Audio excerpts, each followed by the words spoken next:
In short, a mistake in matters of this kind, whatever its nature and magnitude, does not relate to the way of approach to God, which is the faith of Christ that worketh by love.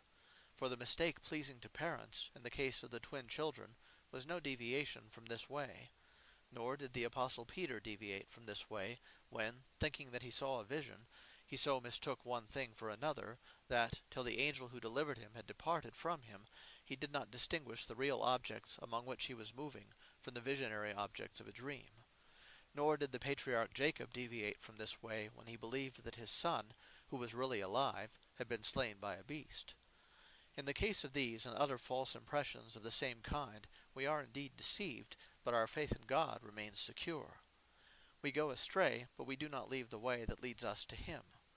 But yet these errors, though they are not sinful, are to be reckoned among the evils of this life, which is so far made subject to vanity, that we receive what is false as if it were true, reject what is true as if it were false, and cling to what is uncertain as if it were certain. And although they do not trench upon that true and certain faith through which we reach eternal blessedness, yet they have much to do with that misery in which we are now living. And assuredly, if we were now in the enjoyment of the true and perfect happiness that lies before us, we should not be subject to any deception through any sense, whether of body or of mind.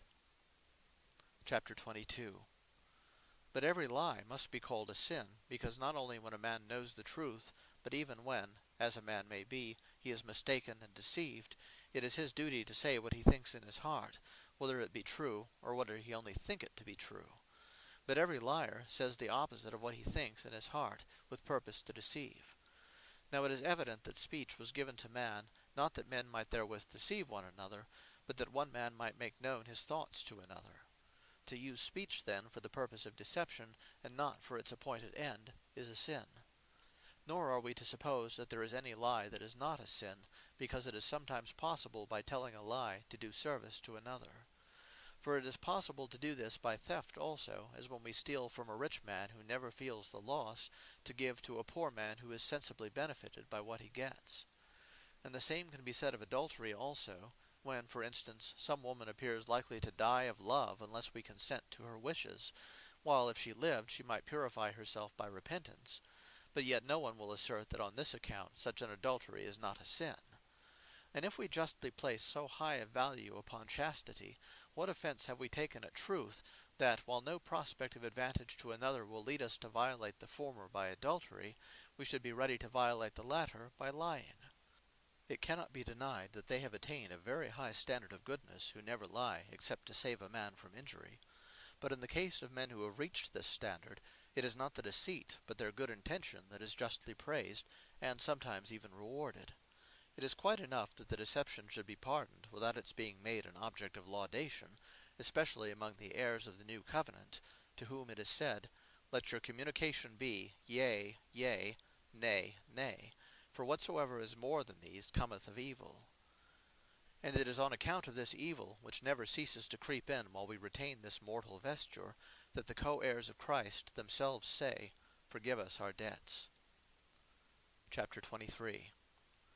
As it is right that we should know the causes of good and evil, so much of them at least as will suffice for the way that leads us to the kingdom, where there will be life without the shadow of death, truth without any alloy of error, and happiness unbroken by any sorrow, I have discussed these subjects with a brevity which my limited space demanded. And I think there cannot now be any doubt that the only cause of any good that we enjoy is the goodness of God, and that the only cause of evil is the falling away from the unchangeable good of a being made good but changeable, first in the case of an angel, and afterwards in the case of man.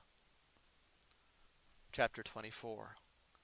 This is the first evil that befell the intelligent creation, that is, its first privation of good. Following upon this crept in, and now even in opposition to man's will, ignorance of duty, and lust after what is hurtful, and these brought in their train error and suffering, which, when they are felt to be imminent, produce that shrinking of the mind which is called fear.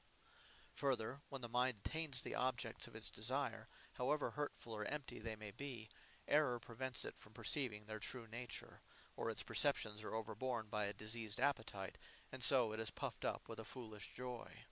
From these fountains of evil, which spring out of defect rather than superfluity, flows every form of misery that besets irrational nature.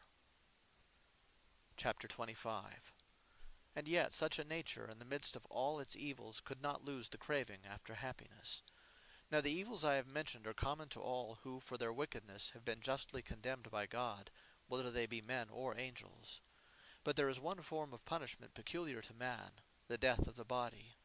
God had threatened him with this punishment of death if he should sin, leaving him indeed to the freedom of his own will, but yet commanding his obedience under pain of death. And he placed him amid the happiness of Eden, as it were in a protected nook of life, with the intention that, if he preserved his righteousness, he should thence ascend to a better place.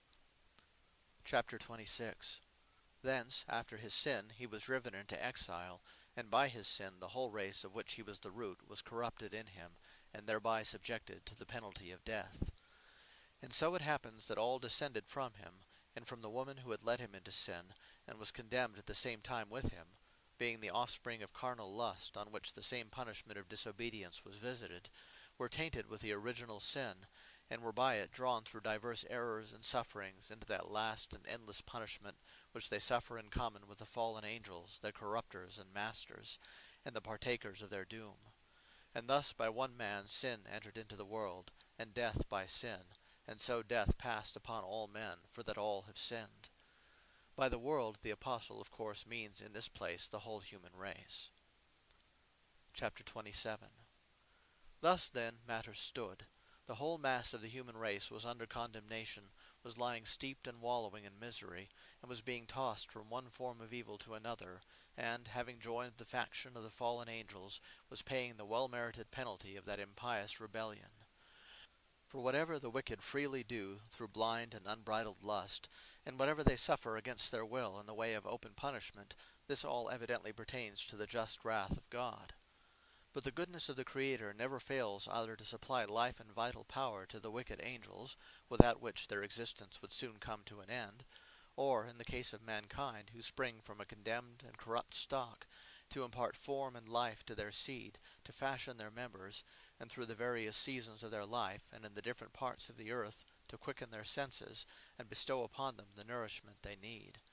For he judged it better to bring good out of evil, than not to permit any evil to exist.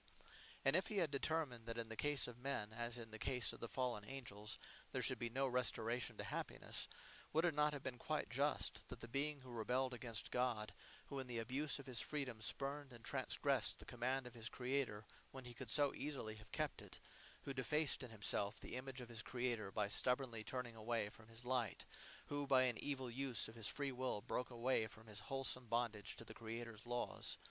would it not have been just that such a being should have been wholly and to all eternity deserted by God, and left to suffer the everlasting punishment he had so richly earned? Certainly so God would have done, had he been only just and not also merciful, and had he not designed that his unmerited mercy should shine forth the more brightly in contrast with the unworthiness of its objects. Chapter 28. Whilst some of the angels then, in their pride and impiety, rebelled against God, and were cast down from their heavenly abode into the lowest darkness, the remaining number dwelt with God in eternal and unchanging purity and happiness. For all were not sprung from one angel who had fallen and been condemned, so that they were not all, like men, involved by one original sin in the bonds of an inherited guilt, and so made subject to the penalty which one had incurred. But when he who afterwards became the devil was with his associates in crime exalted in pride, and by that very exaltation was with them cast down, the rest remained steadfast in piety and obedience to their Lord, and obtained, what before they had not enjoyed, a sure and certain knowledge of their eternal safety, and freedom from the possibility of falling. Chapter 29. And so it pleased God, the Creator and Governor of the universe, that, since the whole body of the angels had not fallen into rebellion, the part of them which had fallen should remain in perdition eternally,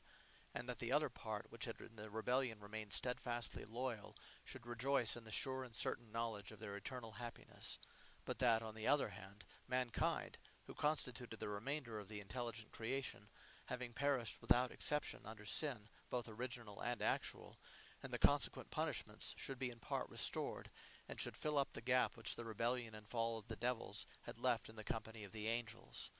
For this is the promise to the saints, that at the resurrection they shall be